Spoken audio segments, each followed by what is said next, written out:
I thought I was just helping clean up before the holiday. I thought the mop in my hands was a gesture of goodwill, a small, unremarkable act of kindness toward a woman I was trying, genuinely trying, to get along with. I had no idea that the image of me on my knees scrubbing the hallway tiles while my husband's 2 grown sisters sat on the couch scrolling through their phones would become the moment everything cracked open. I had no idea that one folding bed, delivered to the right address at the right time, would say everything I had been too polite to say out loud for the past 4 years. But I need to start from the beginning, because if I just tell you I finally snapped, you won't understand how long the road to that snap actually was, how quiet, how patient, how exhausting that road had been, and how absolute, how clean, how necessary it felt when I finally reached the end of it. My name is Claire. I'm 32 years old, and for the last 4 years, I've been married to Jason, a man I genuinely loved and believed I understood. Jason is the youngest child in his family and the only son. His mother, Brenda, raised 3 children almost entirely on her own after her husband left when the kids were young. She mentioned this regularly, not as a wound exactly, but as a credential. I raised all 3 of you by myself, she would say, with the composed, unwavering dignity of someone presenting an invoice. And everyone around her, including Jason, accepted that invoice without reading the fine print. I understood this about her from the very beginning. I could see that Brenda was a woman accustomed to being the last word in any room she entered. I could see that Jason, around her, became slightly smaller, not physically, but inwardly, as though her presence dialed him back a few years to a version of himself that didn't yet know how to say no. I told myself this was normal. I told myself he simply loved his mother, and that was a good thing, not a warning sign. I told myself she had a hard history, and that her sharpness was earned, and that patience on my part would eventually smooth things over. I told myself a great many things. Most of them, I now understand, designed to help me not see what I was already seeing. Jason and I lived in our apartment on the east side of the city. It wasn't large, 2 bedrooms, a narrow kitchen with a window that looked out onto the parking lot, a bathroom with a temperamental shower head that Jason had been meaning to fix for 2 years. But it was ours. I had picked out every piece of furniture. I had painted the bedroom myself over a long weekend, standing on a stepladder with a roller brush, music playing from my phone propped against the windowsill. The living room had 2 mismatched bookshelves that I had found at a flea market and refinished, and I loved them in the specific way you love things you've put your own hands into. It was a small life, but it was mine, ours, and I was proud of it. I worked as a project manager at a mid-sized logistics company. The hours were long and the work was often tedious, but I was good at it and the salary was reliable, and it was entirely my own. Jason worked in IT support, a steady job, decent pay, flexible hours. Between us, we were comfortable, not extravagant, but comfortable, able to save a little each month, able to take a vacation once a year, able to go out to dinner without counting the cost of every dish. I mention this because later, the money, specifically the fact that I made slightly more than Jason and that the apartment lease was in my name, would become part of the story in ways I didn't yet anticipate. Brenda lived about 40 minutes away, on the other side of the city, in the house where Jason and his sisters had grown up. The 2 sisters, Karen and Diane, still lived with her. Karen was 34, Diane was 31. Neither of them had moved out. This fact was never discussed as a problem in the family. It was simply the way things were, the natural order of things, unremarkable and unquestioned. They helped around the house, Brenda would say when the subject brushed against the surface of a conversation.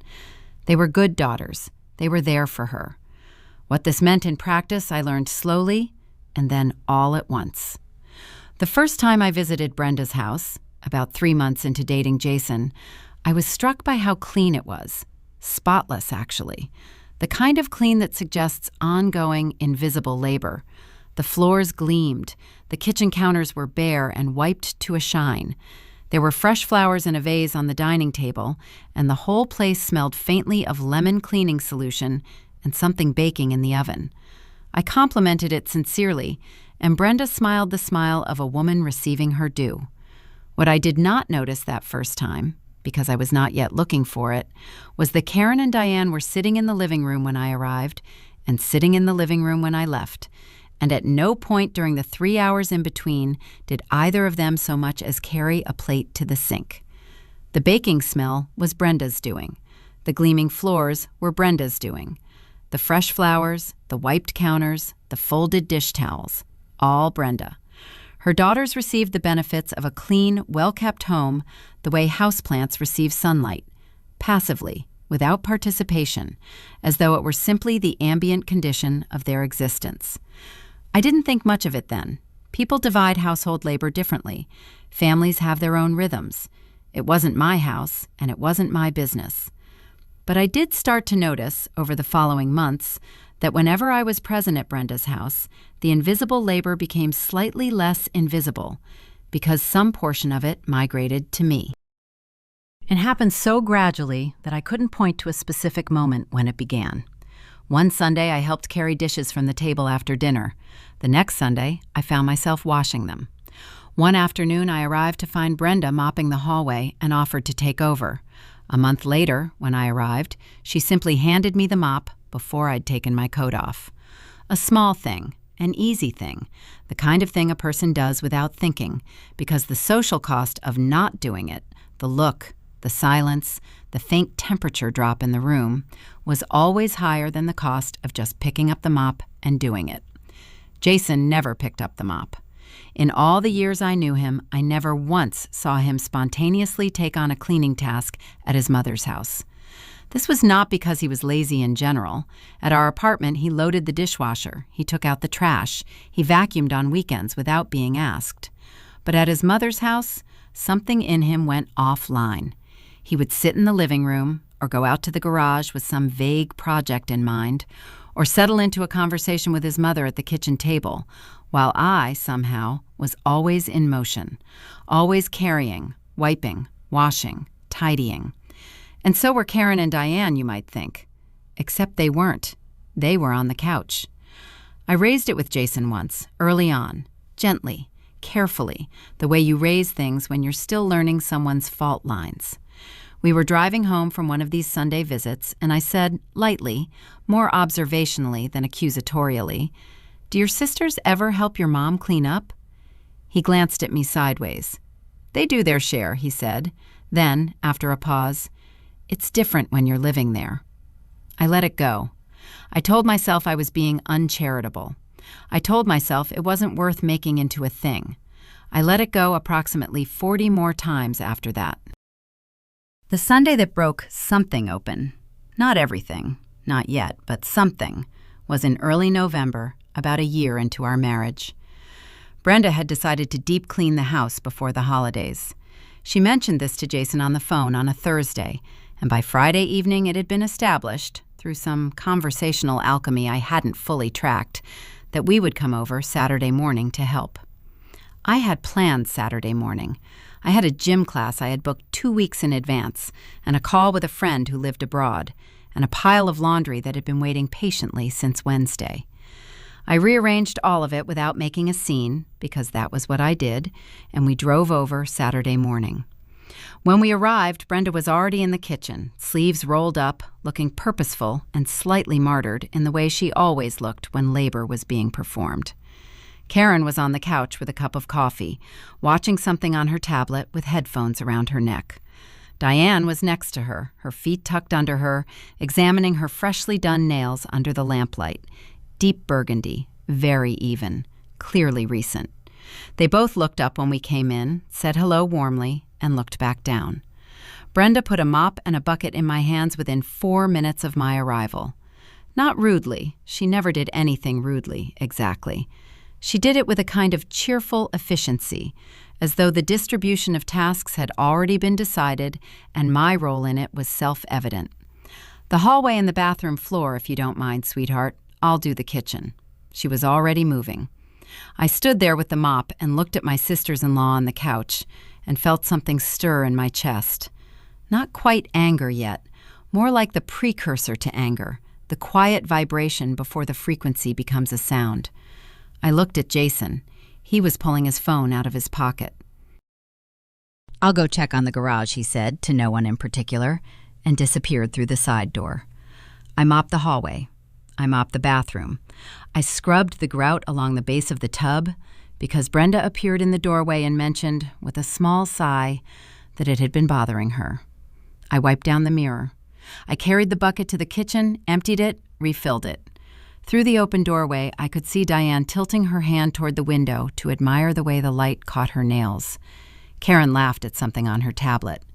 The house smelled of cleaning solution and effort, mine and Brenda's, and the coffee going cold in Karen's mug. At some point, I straightened up, pressed a hand to the small of my back, and stood still for a moment in the middle of the hallway. The floors were clean, my knees were damp. I had been here for an hour and 40 minutes.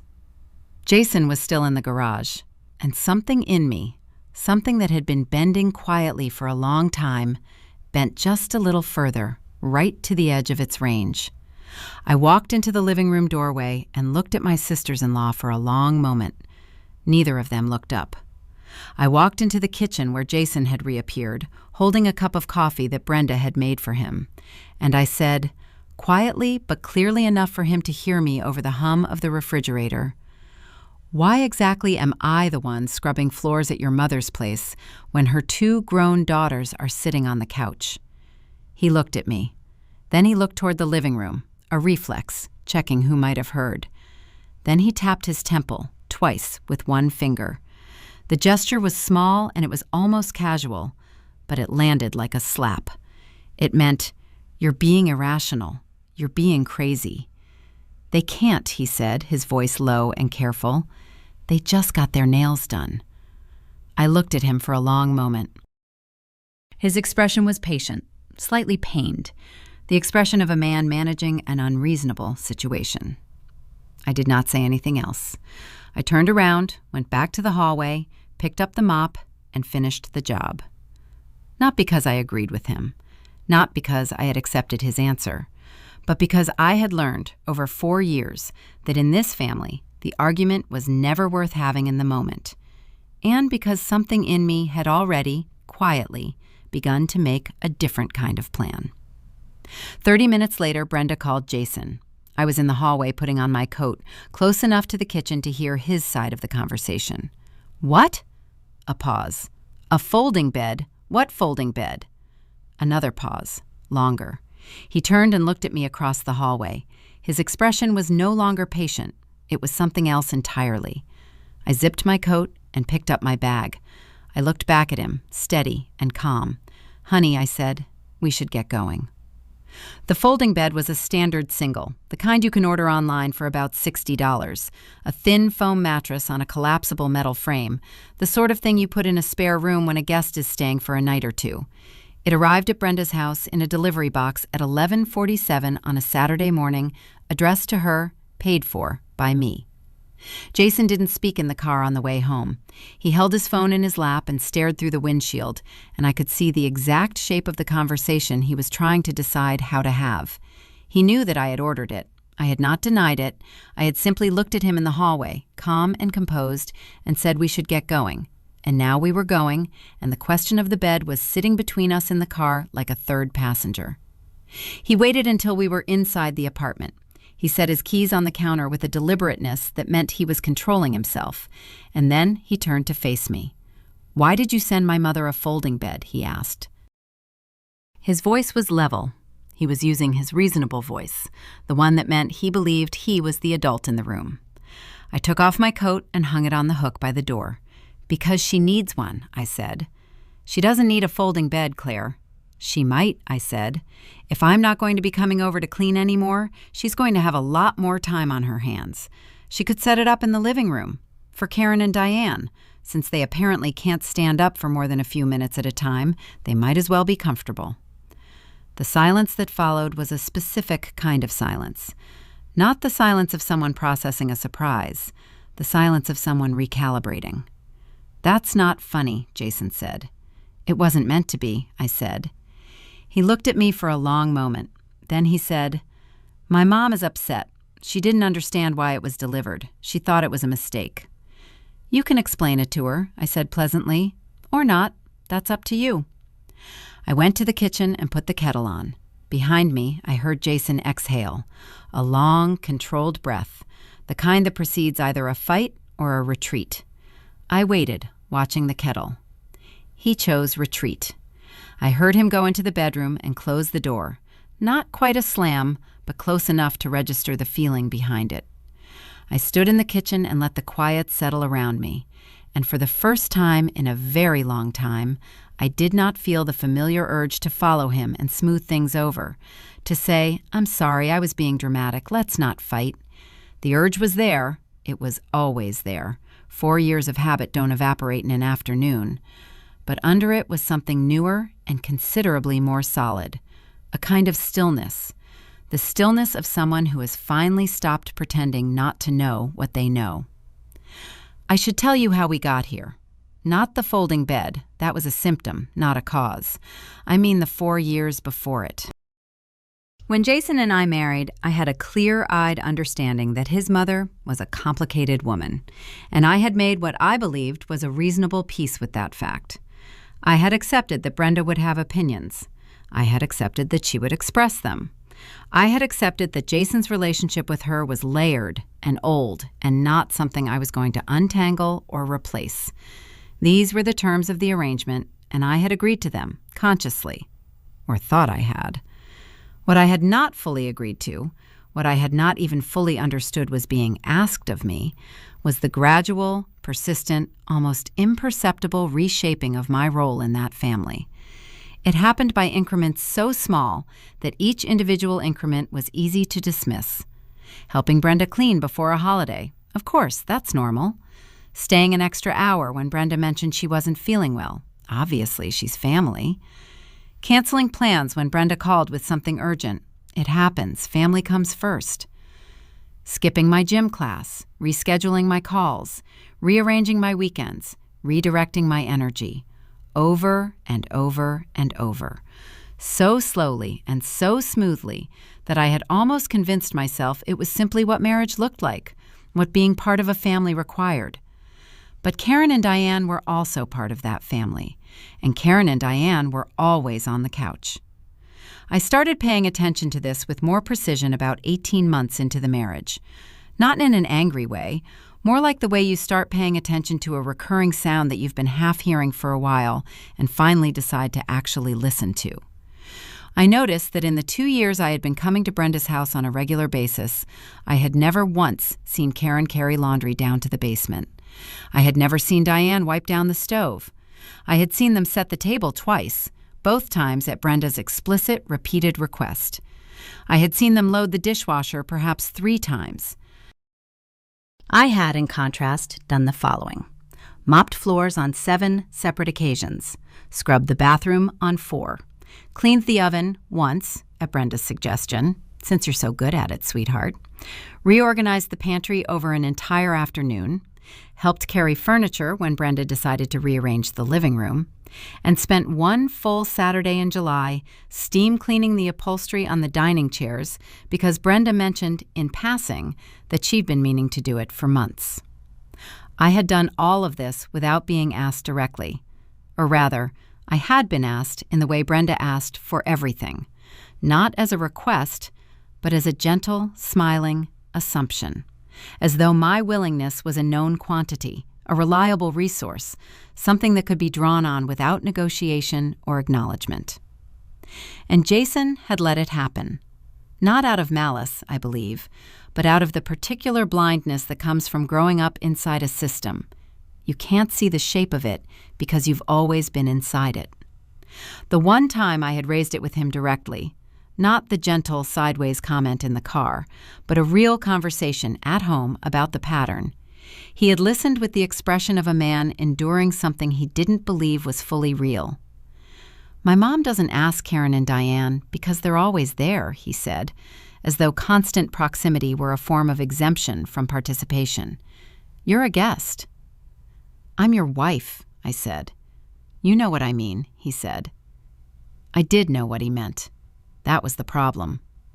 After the folding bed incident, things were quiet for about a week. Not the comfortable quiet of resolution, but the brittle quiet of two people navigating around a subject neither of them has decided how to address. Jason was polite. I was polite. We ate dinner together, we watched television, we went to bed. We did not talk about the bed, or about what I had said in the kitchen at his mother's house, or about the temple tap that I had been turning over in my mind every day since it happened. On Thursday evening, Brenda called.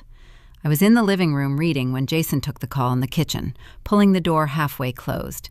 Not closed enough to signal that the conversation was private, but enough to muffle it slightly, enough to make me strain a little to hear. I did not strain. I lowered my book and listened naturally because the kitchen door was halfway open and the apartment was small. I know, Mom, I heard him say. Then a longer pause. Then, she was tired that day. She didn't mean anything by it. Another pause. No, Mom, it wasn't an insult.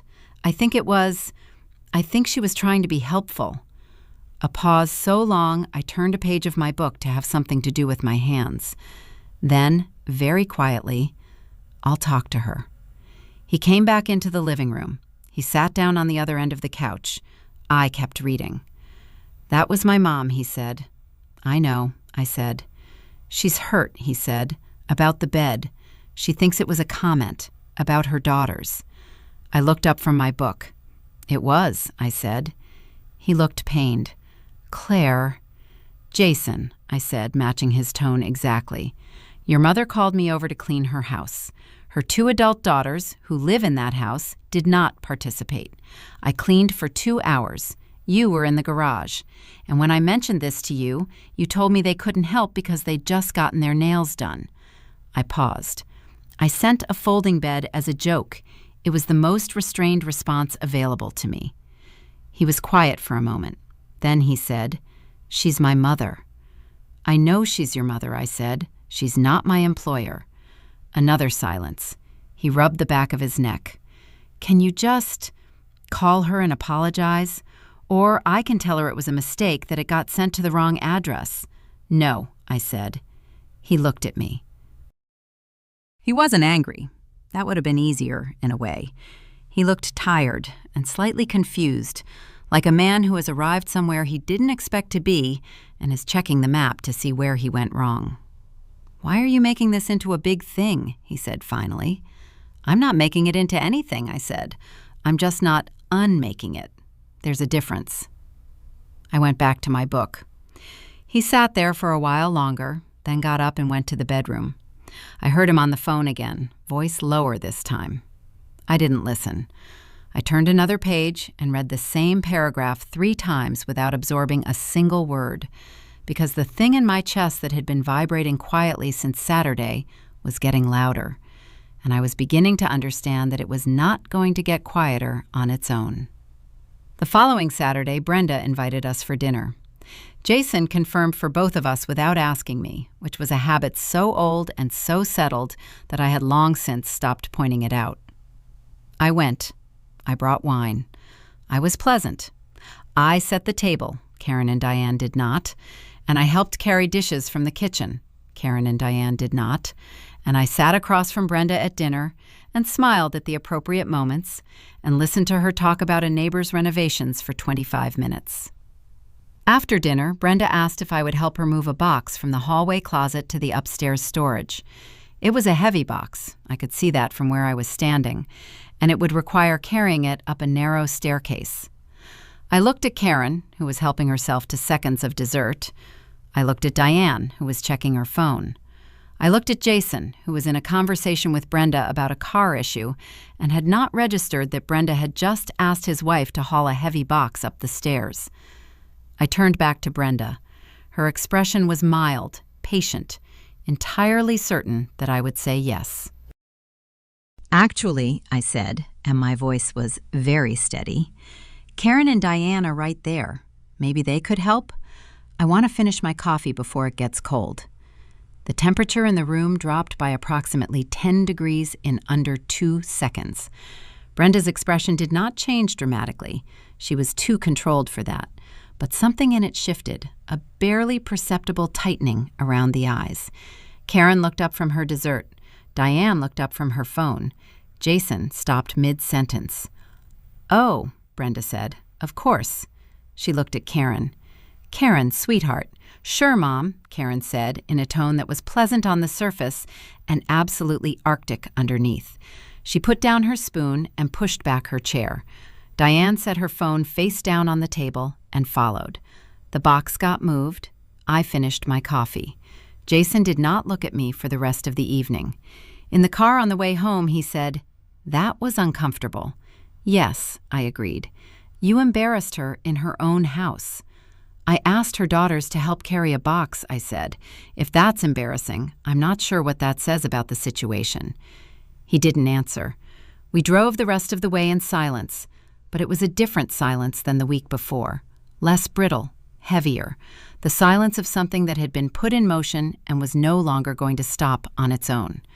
I looked out the window at the city going past, the lit windows of other people's apartments, other people's Saturday evenings, and I thought, this is not a disagreement about housework. This has never been about housework. This was about what I was for in this family, what category I had been placed in from the very beginning, and how long I had been cooperating with my own placement without even fully realizing it. The mop wasn't the point. The folding bed wasn't the point. The point was the 4 years of small surrenders that had brought me to the floor of that hallway, on my knees, while 2 healthy adults sat 10 feet away and admired their manicures. And I had only just begun to understand what, exactly, I intended to do about it. The conversation I wasn't supposed to hear happened on a Tuesday evening, 3 weeks after the dinner. I know the exact day because I had come home early from work. A meeting had been canceled, and I had left the office at 4 instead of 6, something I almost never did. I remember the specific pleasure of it, the streets less crowded than usual, the apartment quiet when I unlocked the door, the particular luxury of 2 unexpected hours that belonged entirely to me. I put my bag down, took off my shoes, and was heading to the kitchen to make tea when I heard Jason's voice coming from the bedroom. The door was not fully closed.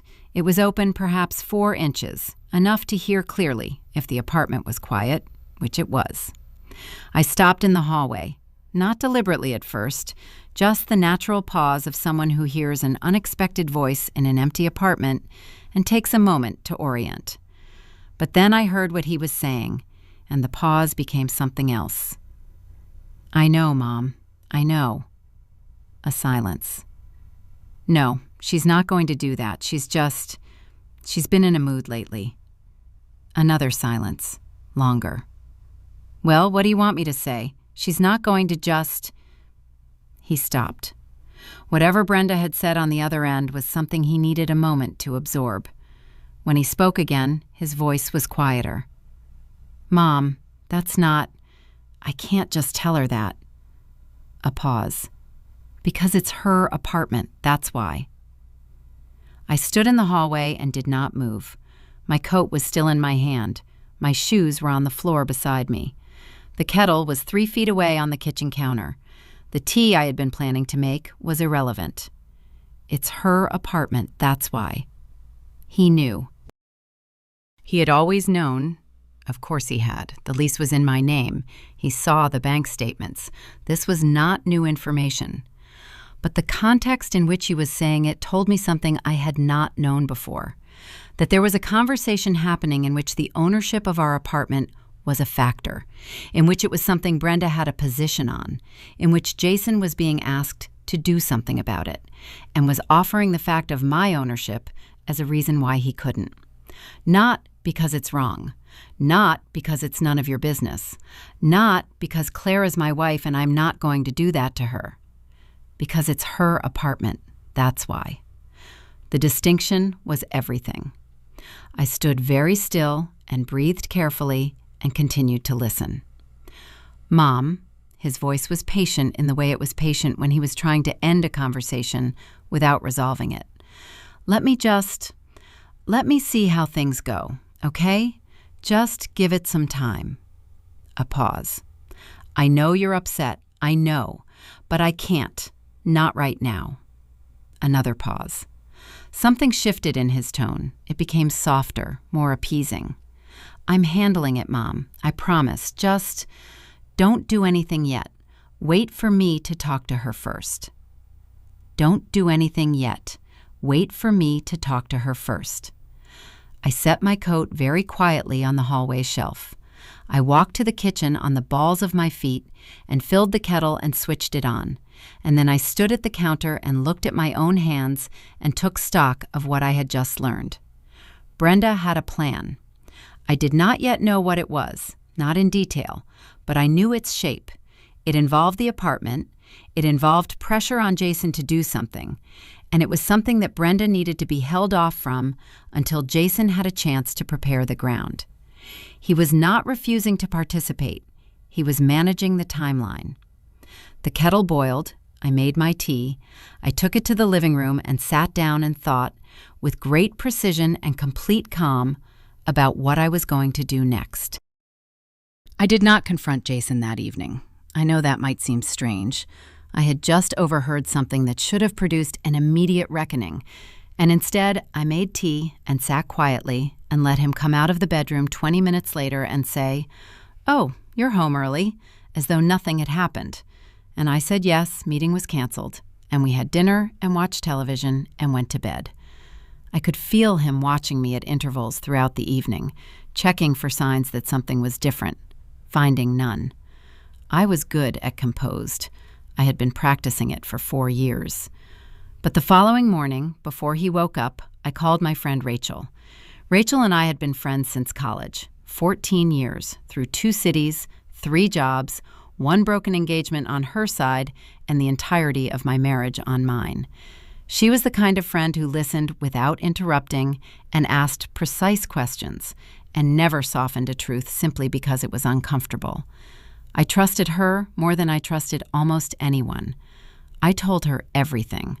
The phone call I had overheard, the 4 years of mopping and carrying and rearranging and canceling, the temple tap, the folding bed, the dinner and the box, and the 10-degree temperature drop. She listened all the way through without speaking, and when I finished, there was a brief silence, and then she said, "Okay, first question. Do you have access to a lawyer?" "I know someone," I said, "a colleague's husband, family law." "Call him today," she said. "Not to do anything, just to understand what your position is. You own the apartment. You need to know what that means practically before you know what Brenda is planning, because whatever she's planning is going to involve that apartment. I guarantee it."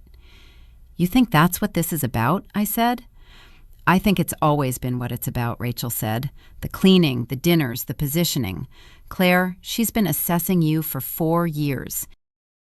What you'll put up with, how far she can push, whether Jason will hold the line. And now she's found the edges, and she's about to push past them." A pause. "Call the lawyer, and don't tell Jason." I looked at the bedroom door, still closed, Jason still asleep on the other side of it. "Don't tell Jason," I repeated. "Not yet," Rachel said. "Right now, information is the only thing you have. Don't give any of it away." I called the lawyer. His name was Daniel, and he had a calm, methodical telephone manner that I found immediately steadying during my lunch break. I told him the outline. I owned the apartment outright, my name on the lease, my payment history, 4 years of documented tenancy. I told him that my mother-in-law appeared to be pressuring my husband towards some action involving the property, and that I didn't yet know what specifically she had in mind. He asked several careful questions. Did I have the lease documents? Did I have bank statements showing payment history? Was my husband on the lease in any capacity? The answers were yes, yes, and no.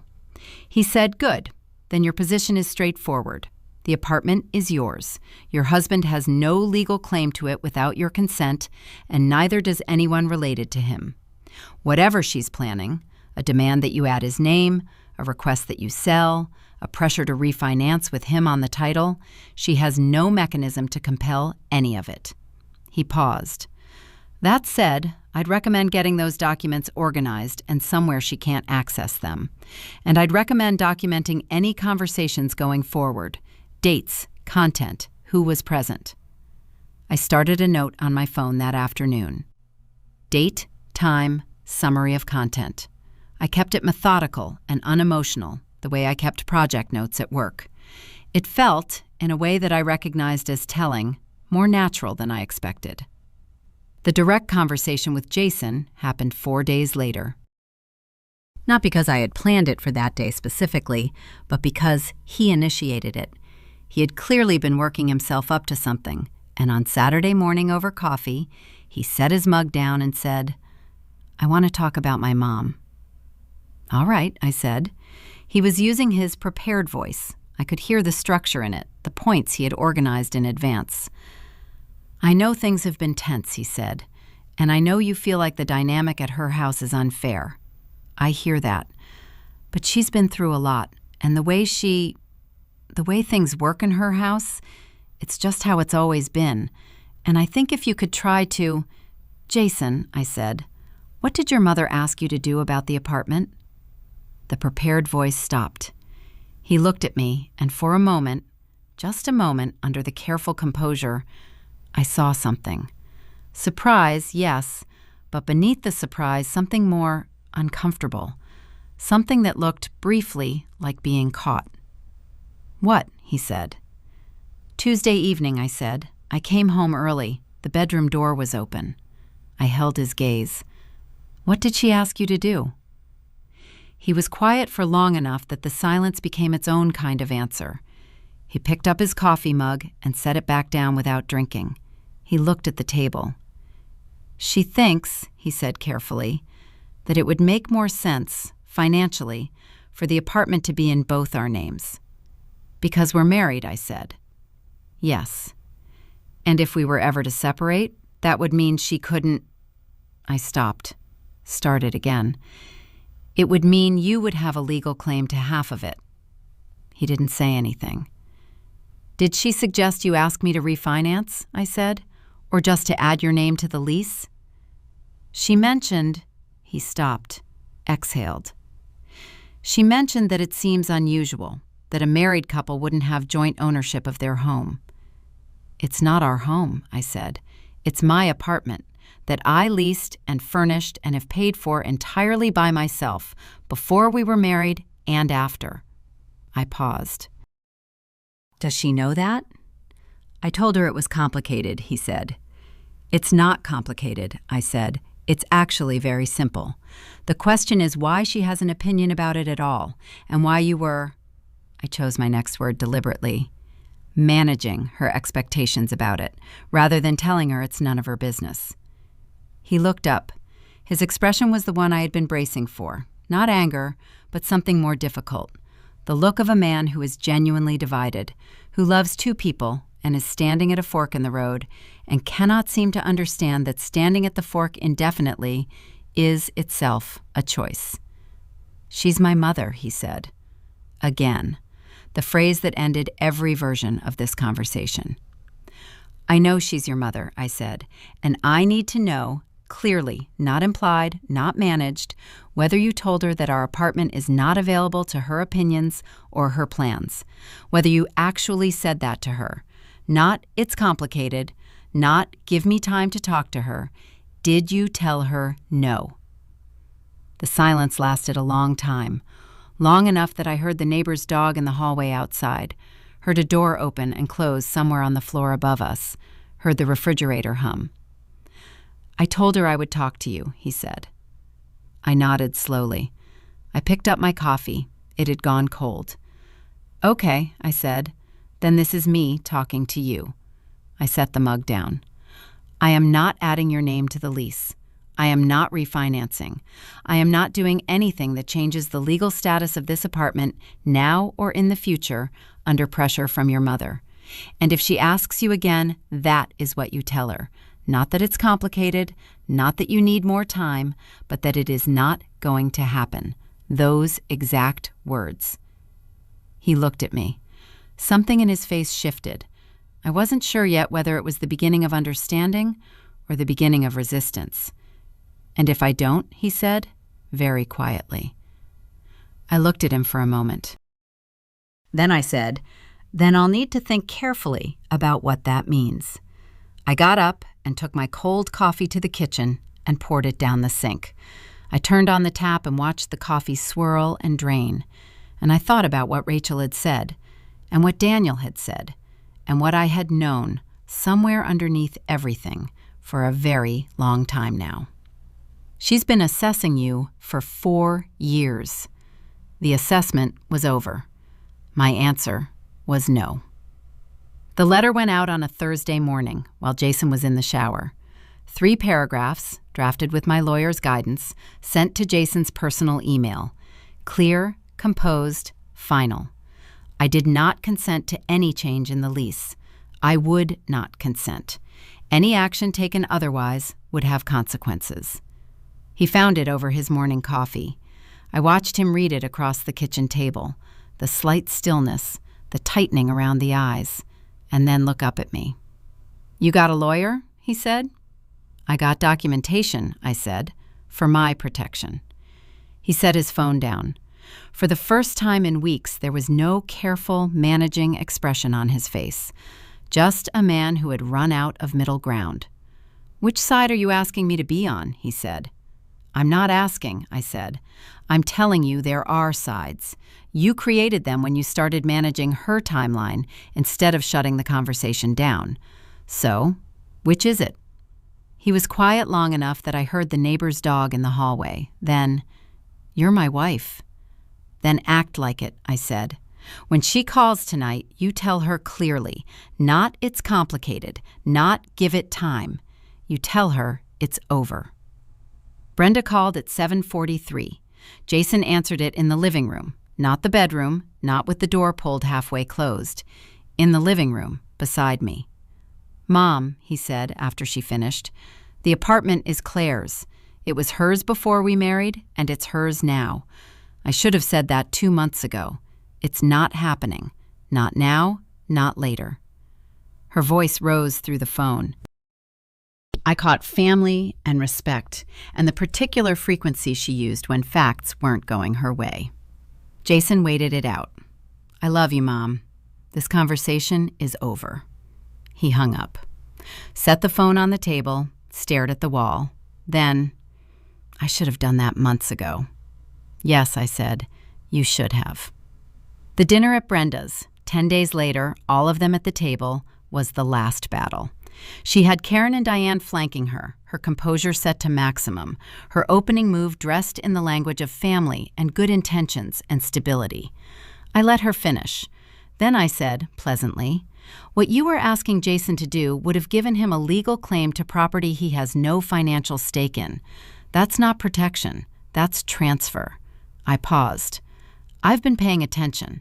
I have notes." The words, "I have notes," changed the air in the room. Brenda's folded hands tightened. Karen went still. Diane put her phone face down. "The subject of the apartment is closed," I said. "The expectation that I perform domestic labor while your daughters sit on the couch is also closed.